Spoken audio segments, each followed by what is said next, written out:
Hello, fellow patriots and defenders of democracy. Welcome to the madness. My name is Beverton. Happy Veterans Day, because I didn't upload anything on Veterans Day. And in the event you are veterans, happy Veterans Day.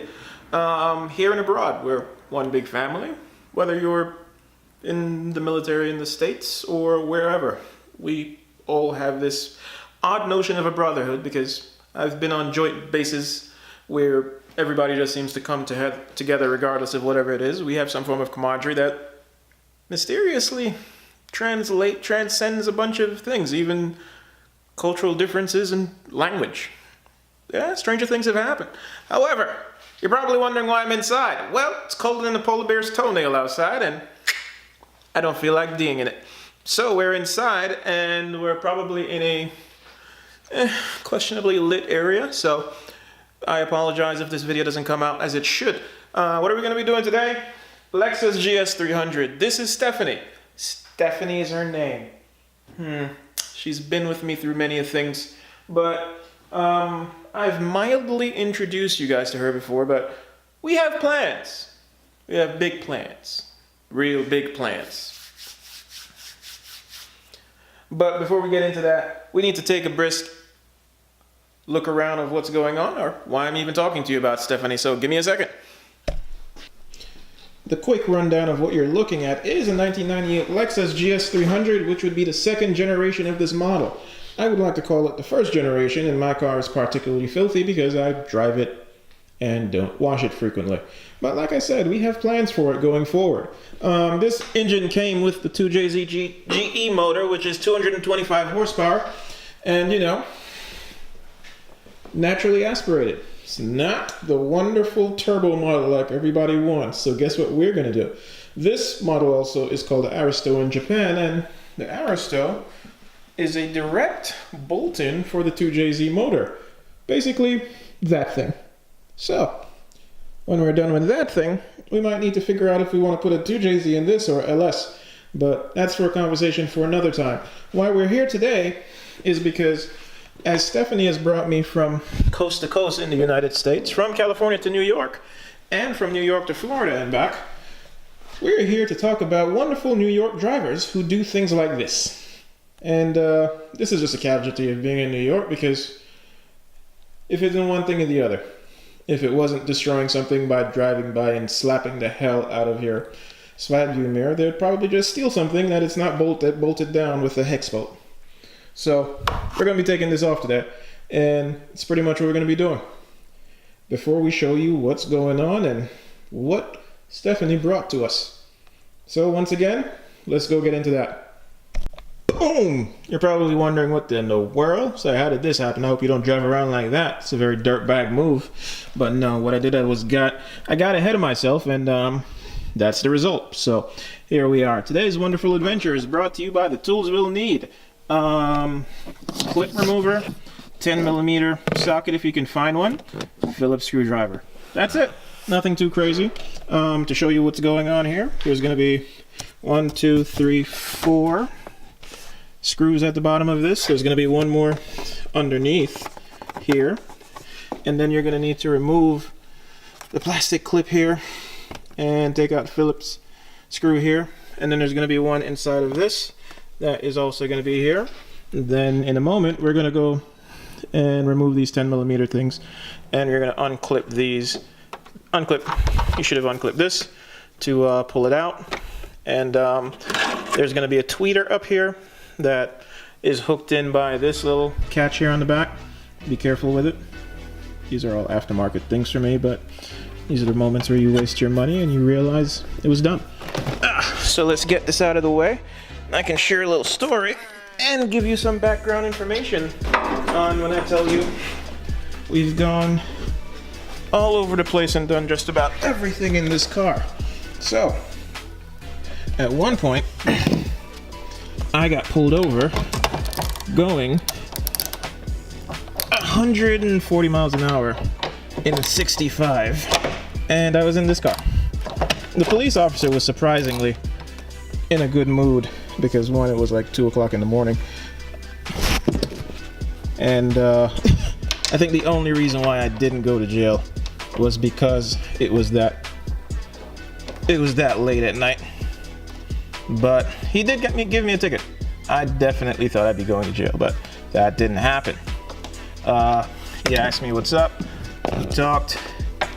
He ran my information, looked at my tags, and he said, "Oh, you're in the military?" Asked me some questions. I think he kind of asked me some questions to verify if I was just one of those desk jockeys or somebody that was actually in combat. And from there, he gave me a ticket going, it said I was going 80 miles an hour. And I got an 80-mile-an-hour ticket in a 65, and I couldn't even argue with it. I just had to go, yeah, you know what?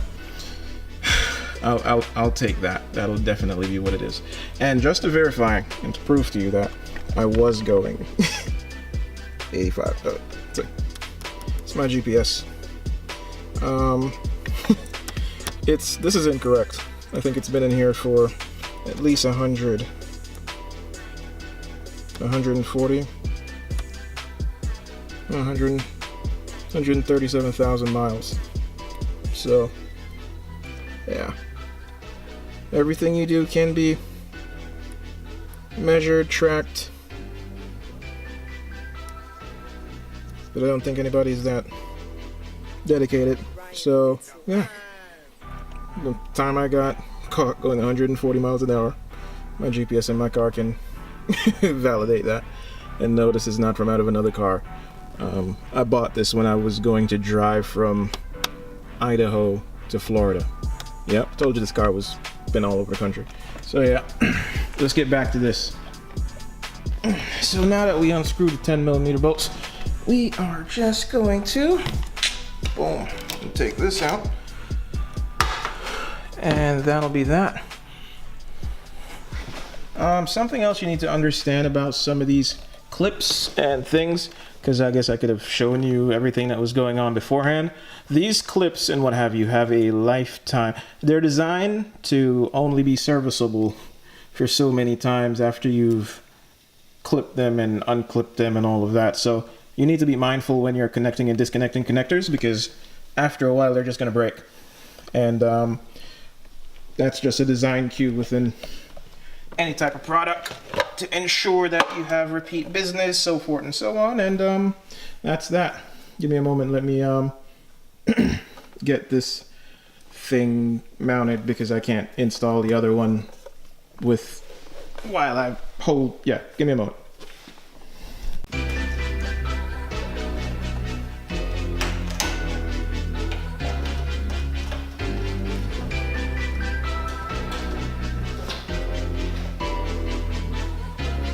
Little.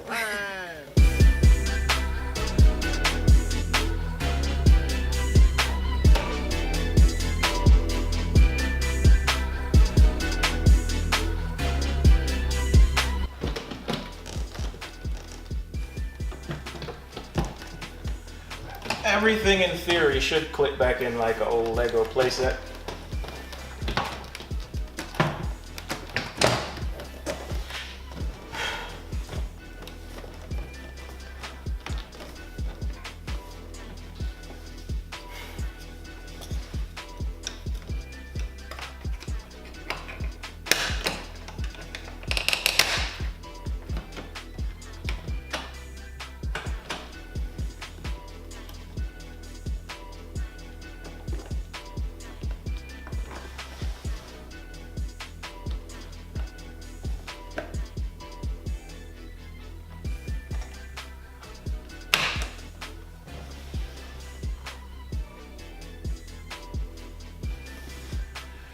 All right. Ow! Son of a... Here we go. Screws back, covers back. There's a screw here. Where is it? There you go. And the ones at the bottom here.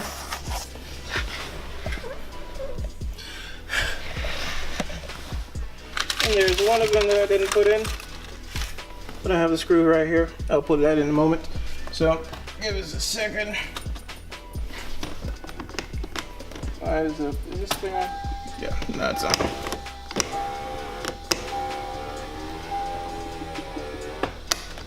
Yeah. Might want to check to make sure that this thing's still.